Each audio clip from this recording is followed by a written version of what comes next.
আরে আমরা এত পাগল হয়ে গেলে কেন এত ব্যস্ত হয়ে থাকে তারা। ও ভাই একটা একটু সরম না। কি কে দিছে? বিপ্লব সরকারে। হ্যাঁ বিপ্লব। ও আপনি কেমন পাইছেন যে কেমন লাগতেছে? ভালো লাগছে। দো দো দো দাও দাও দাও দাও।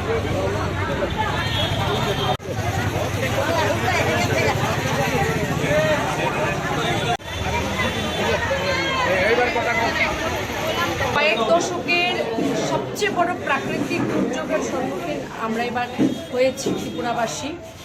দিকে দিকে ব্যাপক ক্ষয়ক্ষতি হয়েছে, কৃষক থেকে শুরু করে প্রত্যেক মানুষের। অনেক মানুষ আজ ভিটে মাটি ছাড়া, এবং আমার দেখা কোভিডের পর অনেক বড় বিপর্যয় এবার আমরা সম্মুখীন হলাম। কিন্তু যাই হোক, এখন কেন্দ্র সরকার, আমাদের রাজ্যের মাননীয় মুখ্যমন্ত্রী, আমরা দেখতে পাচ্ছি যেদিন থেকে দুর্যোগ শুরু হয়েছে ওনাকে আমি বলবো যে মনে হয় উনি শ্বাসটা পর্যন্ত বোধহয় নিতে পারছেন না। এই জায়গা থেকে ওই জায়গায় উনি ছুটে যাচ্ছেন। রাজ্য সরকার থেকে যেভাবে হাত বাড়িয়ে দেওয়া হয়েছে দুর্যোগপূর্ণ মানুষের জন্য, এটা অভাবনীয় বলা যায়। তার জন্য রাজ্যের মাননীয় মুখ্যমন্ত্রী তথা সম্পূর্ণ সরকারকে, রাজ্য সরকারকে ধন্যবাদ জানাই। ভারত সরকার, ভারতবর্ষের যশস্বী প্রধানমন্ত্রী, উনিও বিশেষভাবে দেখছেন, আর্থিক প্যাকেজ সময়ে সময়ে দিয়ে যাচ্ছেন। আমাদের বিজেপি শাসিত যে রাজ্যগুলি, আজ মধ্যপ্রদেশ, উত্তরপ্রদেশ, অরুণাচল, সেই জায়গা থেকেও কিন্তু ত্রিপুরাবাসীর জন্য সাহায্যের হাত বাড়িয়ে দেওয়া হচ্ছে। আমাদের 6 আগরতলা বিধানসভা কেন্দ্র দিকে দিকে অনেক ক্ষয়ক্ষতি হয়েছে।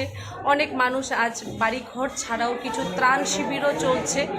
যারা ভারতীয় জনতা পার্টির কার্যকর্তা, আপনারা কোভিডের সময়ও দেখেছেন যে আমরা কিভাবে চেষ্টা করেছিলাম যে সেবাই সংগঠনকে সাথে নিয়ে মানুষের পাশে দাঁড়ানোর। আমাদের একটা চেষ্টা সবসময় থাকে, কারণ এই যে বিপদের সময় মানুষের জন্য করাটাই আমরা মনে করি যে আসল ঈশ্বরের পুজো।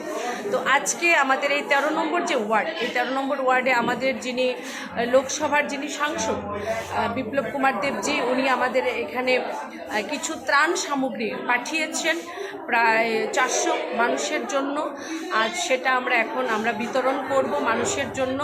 আমাদের মণ্ডল সভাপতিও রয়েছেন, কর্পোরেটর রয়েছেন এখানকার, এবং যারা আমাদের যুব মোর্চার সভাপতি থেকে শুরু করে প্রত্যেকেই আমাদের বিশিষ্ট কার্যকর্তা আছেন। আমরা সবাই মিলে মানুষের মধ্যে ত্রাণ সামগ্রী আমরা বিতরণ করব।